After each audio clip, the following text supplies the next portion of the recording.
Good morning, students. Welcome back to my channel, Narendra Kumar Dubey NK sir. I am sorry for the delay in my video.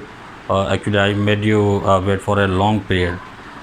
But actually, what's के बहुत time का अभाव चलता रहा है, जिसके वजह से मैं वीडियो नहीं बना पा रहा था।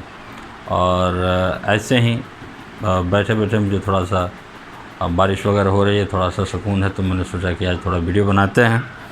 तो बिना डिले के चलते हैं अपने पॉइंट पे।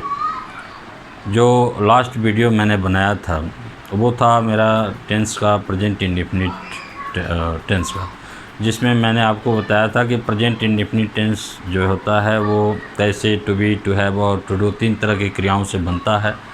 और ये वीडियो उस दिन फिनिश हो गया था। जो नेक्स्ट काइंड ऑफ टेंस है वो है प्रेजेंट कंटिन्यूअस टेंस।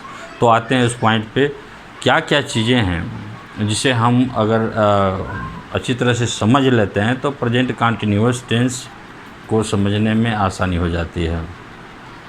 देखिए, जो वर्ड है, पहले ज़रूरी है कि हम अगर वर्ड एनालिसिस करना जानते हैं, अगर शब्दों के को समझ रहे हैं, उसके अर्थ को, मीनिंग को निकाल पा रहे हैं, तो खुद ब खुद डेफिनेशन तैयार हो जाता है।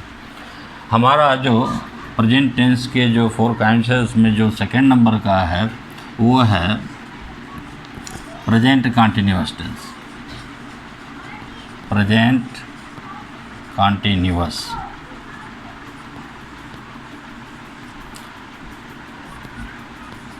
टेंस। अब इसको 2-3 नाम से जाना जाता है। अगर आप ग्रामर के बुक से पढ़ते हैं तो कहीं पे ये प्रेजेंट कंटिन्यूअस लिखा रहता है, कहीं पे इसको प्रेजेंट प्रोग्रेसिव टेंस लिखा रहता है, और कहीं पे प्रेजेंट इम्परफेक्ट टेंस भी इसको लिखा जाता है। इम्परफेक्ट टेंस, सब मिलाकर के बात एक ही है। कंटिन्यूअस का मतलब होता है जारी, और प्रोग्रेसिव का भी मतलब होता है जारी, और इम्परफेक्ट का भी मतलब होता है जो परफेक्ट न है, यानी पूरा नहीं हुआ है, अर्थात जारी। तो इसमें से कोई भी नाम हो सकता है, present continuous tense, present progressive tense और प्रेजेंट इम्परफेक्ट टेंस। तीनों में किसी भी नाम से हम इसको लिख सकते हैं। आते हैं इसकी पहचान। पहले चूँकि हम हिंदी भाषी हैं, नेटिव लैंग्वेज में हम बेहतर समझ पाते हैं। अब ऐसा है कि हम जब से बर्थ लेते हैं और अगर सुनते हैं या बोलते हैं या समझते हैं तो वो होती है हमारी मातृभाषा। हम कोई इंग्लिश हमारे सामने बोलता है तो first we go on translating the word into Hindi, thereafter having understood the meaning of that we once again translate और on Hindi words into English and then speak out. पहले दूसरे की बात सुन लेते हैं, वो क्या कह रहा है इंग्लिश में, उसे हम पहले हिंदी में अपने मन में, अपने दिमाग में ट्रांसलेट करके उसका अर्थ समझते हैं, फिर हम हिंदी में उसका जवाब तैयार करते हैं और फिर इंग्लिश में उसे ट्रांसलेट करके दूसरे को बोलते हैं। और ये बड़ा शॉर्ट पीरियड में हमें करना होता है।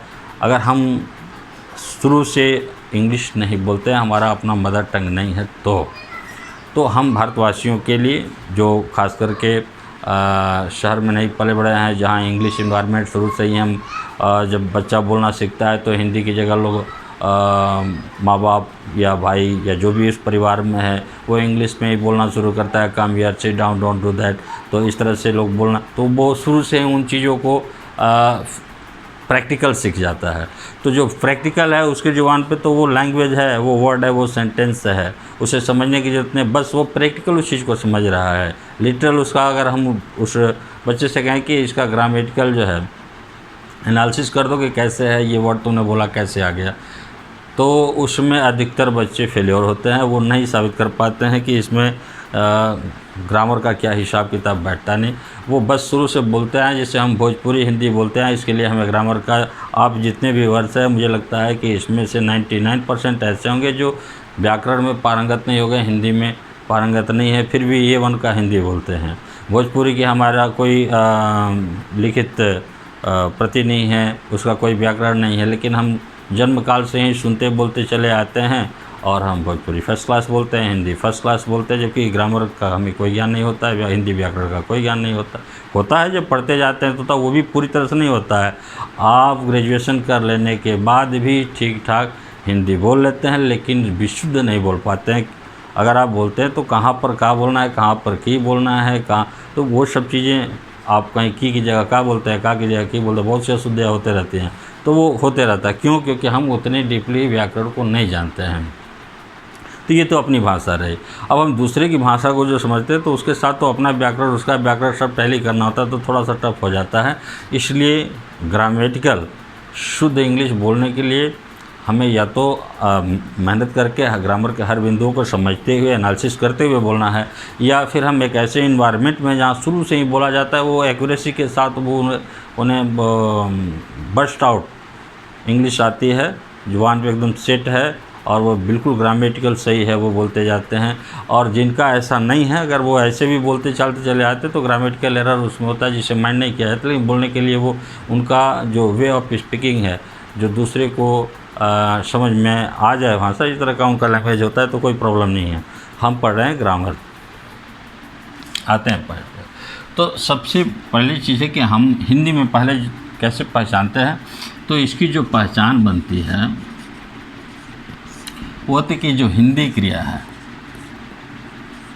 हिंदी क्रिया जिससे कार्य होने का बोध होता है। देखिए, क्रिया को मैंने कई तरह से बताया, verb, to be, to have, to do, 3 तरह के मैंने बताया कि आपको ऑक्सिलरी वर्ब यूज करने होते हैं। और मेन वर्ब वो होता है जिसपे कोई एक्शन होता है, और एक्शन का मतलब यह हिंदी में अगर उसे ट्रांसलेट करेंगे तो जिस भी वर्ड का मीनिंग निकालेंगे उसके अंत में जो उच्चारण बनेगा जिस अक्षर का, वो होगा ना। जैसे लिखना, पढ़ना, बोलना, हंसना, रोना, ऐसे ना करके आएगा।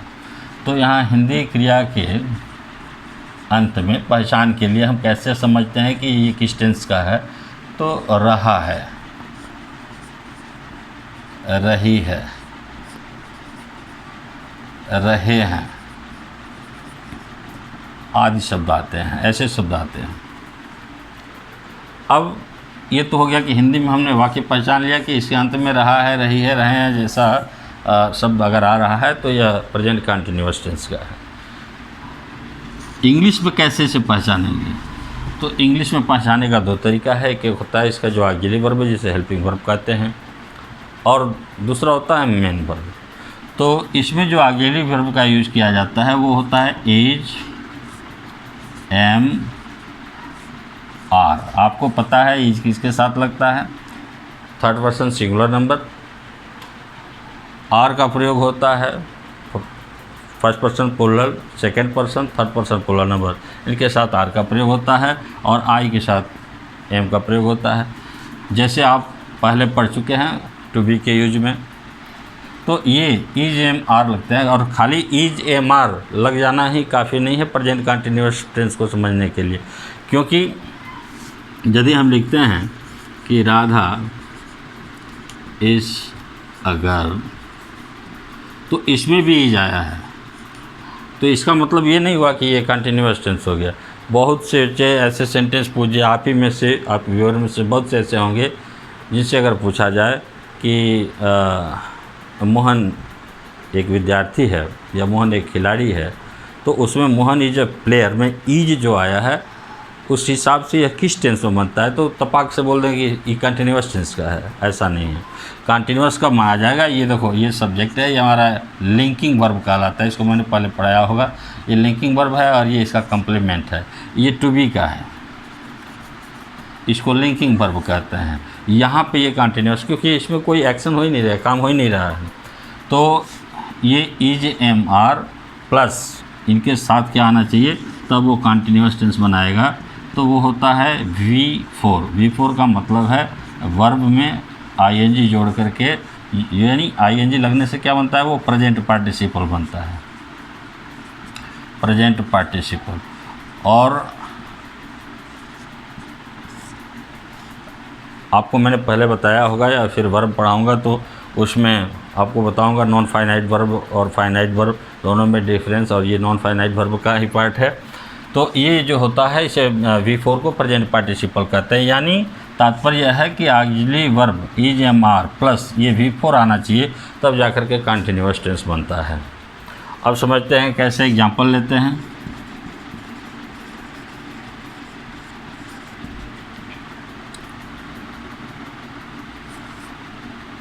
रोहन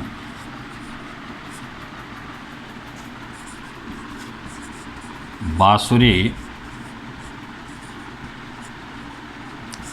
बजा रहा है। सबसे पहले जो कार्य होता है वो होता है आइडेंटिफाई करना,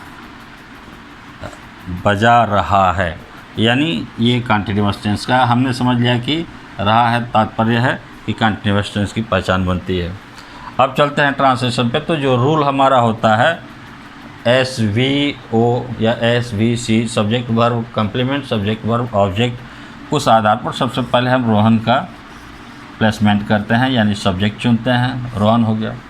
अब हमें ऑक्सिलरी वर्ब में से चुनना है इसके साथ कौन सा, चूँकि हमें टेंस डिस्क्राइब करना है और प्रेजेंट कंटिन्यूअस टेंस को बताने के लिए सबसे पहले ऑक्सिलरी वर्ब लगाना होगा। तो रोहन के अकॉर्डिंग ई जाएगा, क्योंकि रोहन जो है यह थर्ड पर्सन का है और सिंगुलर नंबर का है, इसके साथ इज आएगा। ये इज जो है यहाँ हेल्पिंग वर्ब कहलाता है। अब यहाँ हम बताएंगे आपको कि यहाँ इसको हेल्पिंग वर्ब क्यों नाम दिया गया है और यहाँ इसको लिंकिंग वर्ब मैंने क्यों कहा। तो पहले इसको समझते हैं। रोहन इज और क्रिया क्या है, बजा रहा है। तो बजाने का होता है प्लेइंग, प्ले, और इसमें हमें मेन वर्ब का V4 फॉर्म लगाना है, यानी यही वर्ब है हमारा। तो V4 इसमें ING लगाना पड़ेगा, प्लेइंग, ये हो गया हमारा मेन वर्ब, यानी इज के साथ V4 आ गया तो यह कंटिन्यूअस टेंस बन गया। तो रोहन इज प्लेइंग, और ये है बांसुरी, बांसुरी को हम बोलते हैं फ्लूट। और आपको पता होगा, अगर आपने आर्टिकल पढ़ा होगा तो डेफिनेट आर्टिकल में द का यूज जो आता है उसमें एक ये भी यूज होता है कि the is used with musical instruments, जो संगीत से संबंधित यंत्र होते हैं उनके साथ द का प्रयोग किया जाता है। तो यहाँ पर द फ्लूट लगाएंगे। Rohan is playing the flute. अब देखिए, ये हो गया सब्जेक्ट, ये हो गया हमारा ऑक्सिलरी वर्ब, ये हो गया हमारा मेन वर्ब का फोर्थ फॉर्म, और ये हो गया हमारा ऑब्जेक्ट। यानी अब इसका निगेटिव यदि बनाना हो कि रोहन बांसुरी नहीं बजा रहा है, तो सीधी सी बात है, हमें निगेशन के लिए नॉट जोड़ देना है। हम ऐसे लिख सकते हैं कि Rohan is not playing the flute. बस एडवर्ब ऑफ निगेशन नॉट को जोड़ दिया, बन गया। बाकी जो आपने इंडिफिनिट में जैसे ऑक्सिलरी वर्ब का प्लेसमेंट किया है, इधर उधर जैसे सब्जेक्ट के पहले लगा देना, इंट्रोगेटिव बन जाएगा। नॉट का प्लेसमेंट सब्जेक्ट के बाद कर देना, ऑक्सिलरी वर्ब को पहले प्लेसमेंट कर देना, इंट्रोगेटिव। जो 6 टाइप से बनाते हैं उस वैसे ही आप इसको भी बना सकते हैं। अब देखिए, एक चीज़ मैंने कहा कि ये लिंकिंग वर्ब इसलिए इसको मैंने कहा कि राधा सब्जेक्ट है और गर्ल कम्प्लीमेंट है। ये गर्ल जब तक नहीं आता है, राधा और इज दोनों मिलकर के कोई कंप्लीट सेंस नहीं बना पाते हैं। ये ए गर्ल जुड़ने से इस सेंटेंस का अर्थ पूरा हो पाता है, इसलिए इसको कम्प्लीमेंट टू द वर्ब कहते हैं। तो यहाँ पे जो इज लगा है ये सब्जेक्ट और कम्प्लीमेंट को जोड़ने का काम करता है, लिंकअप करता है, इसलिए इसका नाम लिंकिंग वर्ब है। और यहाँ हेल्पिंग वर्ब इसलिए नाम दिया गया है कि ये जो मेन वर्ब है, यहाँ पर अगर मैं चाहूँ तो इज को मिटा करके वाज भी लिख सकता हूँ। अगर मैं यहाँ वाज लिख दूँ तो सीधे पास्ट टेंस में कन्वर्ट हो जाएगा। तो यहाँ अगर मैं विल भी लिख दूँ तो ये फ्यूचर कंटिन्यूअस में कन्वर्ट हो जाएगा।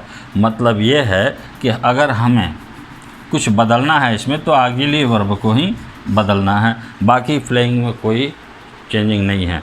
ठीक है, ये सब्जेक्ट और उसके नंबर के साथ एग्री नहीं करता है, और इस हिसाब से हम सिर्फ ऑक्सिलरी वर्ब को बदलने से टेंस बदल पाते हैं। जो मेन वर्ब है प्लेइंग, उसमें कोई बदलाव नहीं होगा।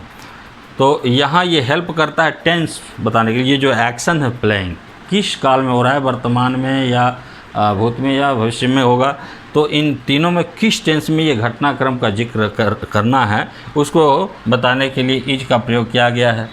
इज लगाने से प्रेजेंट टेंस में व्यक्त हो रहा है, वाज लगाने से पास्ट टेंस में व्यक्त हो रहा है, अगर विल भी लगाएंगे तो फ्यूचर टेंस में व्यक्त होगा। इस तरह से सिर्फ ऑक्सिलरी वर्ब मेन वर्ब को उसका टेंस डिस्क्राइब करने में हेल्प करता है, जिसके वजह से इसका नाम हेल्पिंग वर्ब है। तो मैं समझता हूँ कि प्रेजेंट कंटिन्यूअस टेंस आपको समझ में आ गया होगा, और मेरे चैनल को सब्सक्राइब कीजिएगा, लाइक कीजिएगा और कमेंट कीजिएगा। कोई विशेष पॉइंट पे आप अगर पढ़ना चाहते हैं तो उसे भी आप मुझे ज़रूर कमेंट में बताइएगा, और अगर टाइम मिलता है तो फिर नेक्स्ट वीडियो में बनाता हूँ। तब तक के लिए thank you, have a nice day.